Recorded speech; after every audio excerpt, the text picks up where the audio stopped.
दोस्तों, एक बार भगवान विष्णु और माता लक्ष्मी क्षीर सागर में शेषनाग की शैया पर विश्राम कर रहे थे।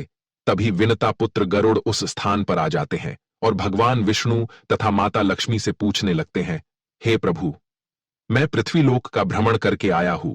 मैंने देखा कि पृथ्वीलोक पर अनेक मनुष्य नित्य स्नान करते हैं, किंतु फिर भी दुखी ही रहते हैं। उनके दुखी रहने का क्या कारण है? हे प्रभु, आप मुझे बताइए कि स्नान करने की सर्वोत्तम विधि क्या है? स्नान कब और कैसे करना चाहिए? स्नान करते समय कौन से मंत्रों का उच्चारण करना चाहिए?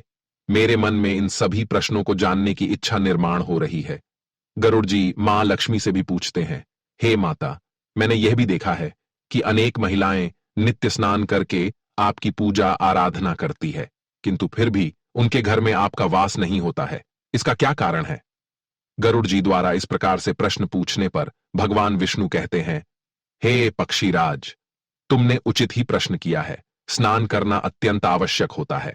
स्नान से ही शरीर शुद्ध होता है। स्नान करने से ही शरीर पवित्र होता है और मनुष्य पूजा पाठ आदि कर्म करने के पात्र बनता है। इसीलिए मनुष्य को नित्य स्नान करना चाहिए।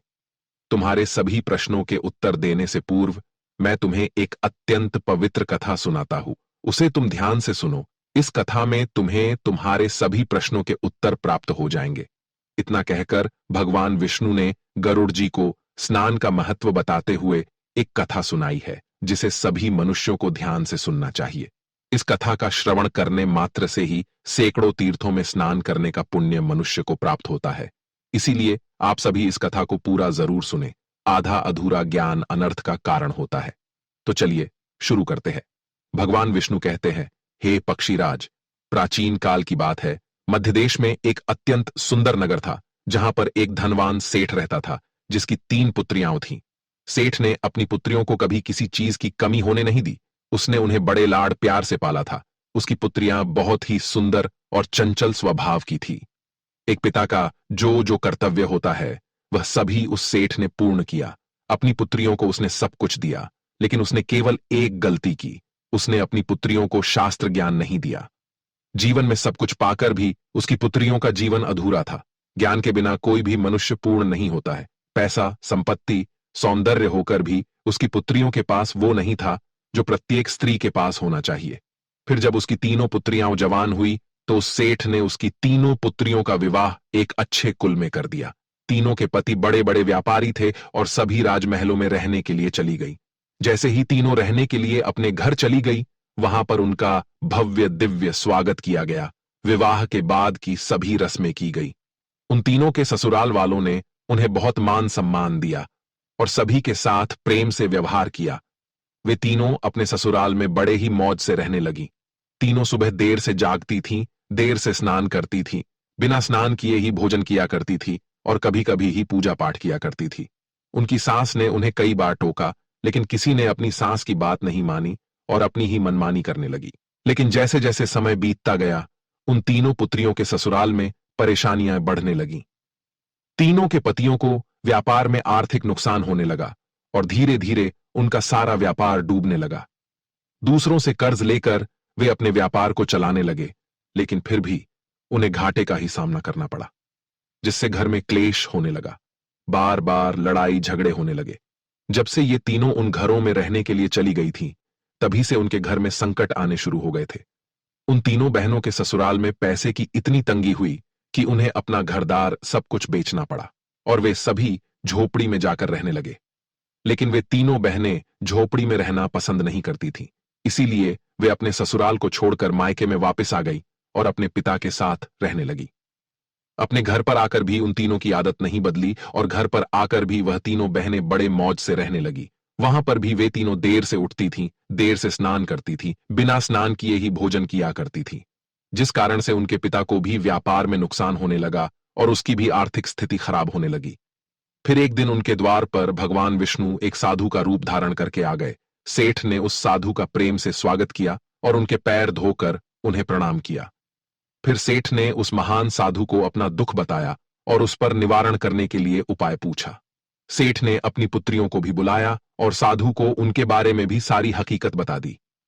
जैसे ही उस साधु ने सेठ की तीनों पुत्रियों की तरफ देखा, तो उन्हें सारी हकीकत पता चली।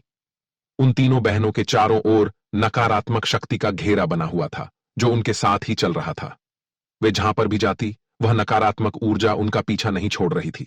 उस सिद्ध साधु ने उस सेठ से कहा, तुम्हारी तीनों बेटियों की आदतों के कारण उनके चारों ओर नकारात्मक ऊर्जा का घेरा बना हुआ है। इसी कारण से ये जहां पर भी जा रही है वहां पर केवल दुख और संकट आ रहे हैं। तुम्हारी तीनों पुत्रियां अत्यंत आलसी हैं। ये देर से जागती है, देर से स्नान करती है, बिना स्नान किए ही भोजन करती है, और यही वजह है कि उनके जीवन में ये संकट आ रहे हैं। फिर उस साधु ने उस सेठ को और उनकी पुत्रियों को अत्यंत महत्वपूर्ण ज्ञान दिया और उसका नित्य पालन करने के लिए कहा।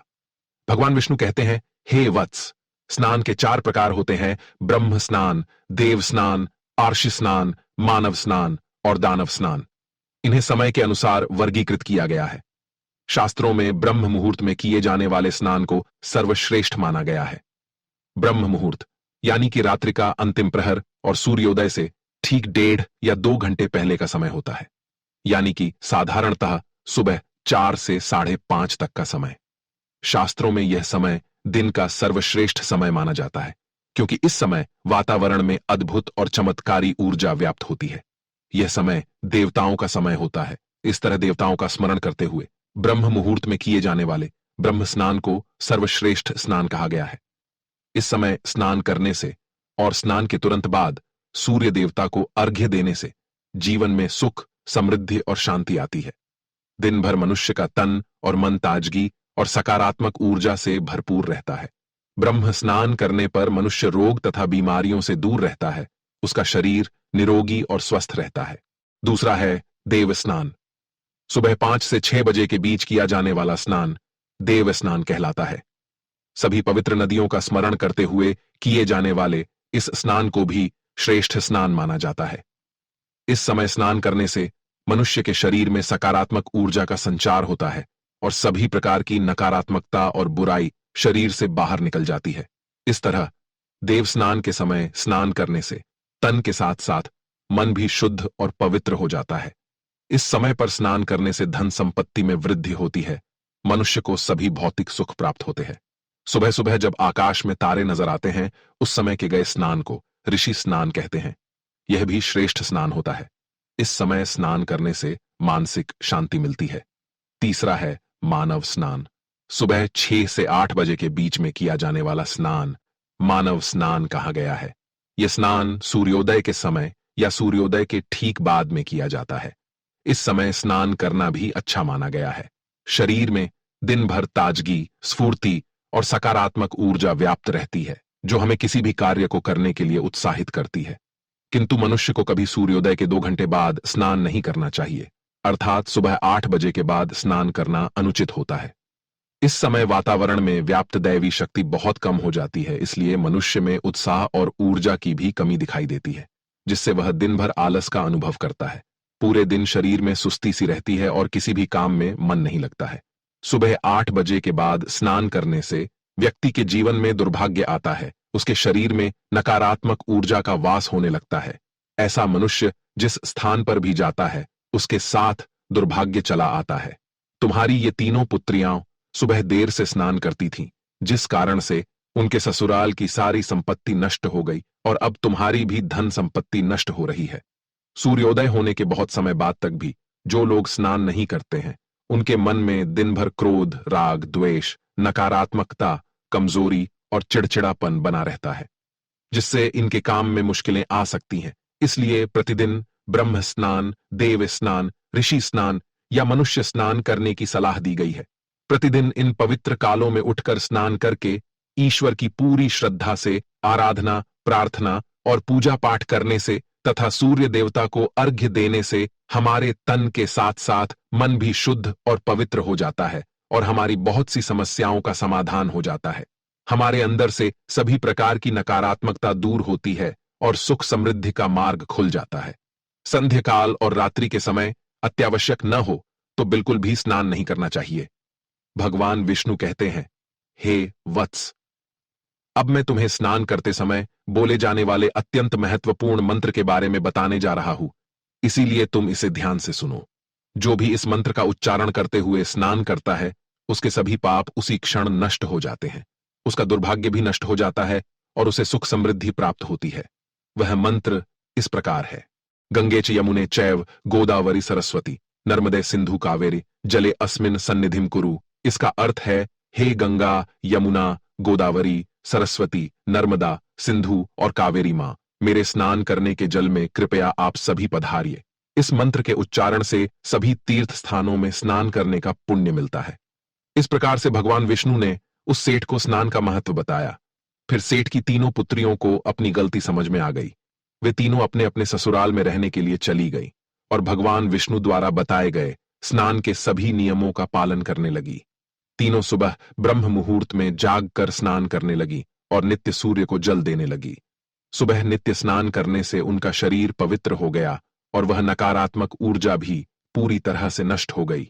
धीरे धीरे उनके पति का व्यापार भी ठीक से चलने लगा और उनका खोया हुआ सब कुछ उन्हें फिर से वापस मिल गया और तीनों बहनें बड़ी ही प्रसन्नता से अपने ससुराल में रहने लगी। तो दोस्तों, इस प्रकार से हमारे जीवन में स्नान का बहुत अधिक महत्व होता है। इसीलिए हमें रोज सुबह जल्दी स्नान करना चाहिए। सुबह 8 बजे के बाद स्नान करना अशुभ होता है। इस प्रकार से भगवान विष्णु ने गरुड़ जी को स्नान का महत्व बताया है। उम्मीद है आपको यह कथा पसंद आई होगी। वीडियो को लाइक जरूर करें और कमेंट में जय श्री हरि विष्णु और जय मां लक्ष्मी जरूर लिखें। साथ ही चैनल को सब्सक्राइब करें ताकि ऐसी ही आध्यात्मिक जानकारी आपको प्राप्त हो। आप सभी का धन्यवाद।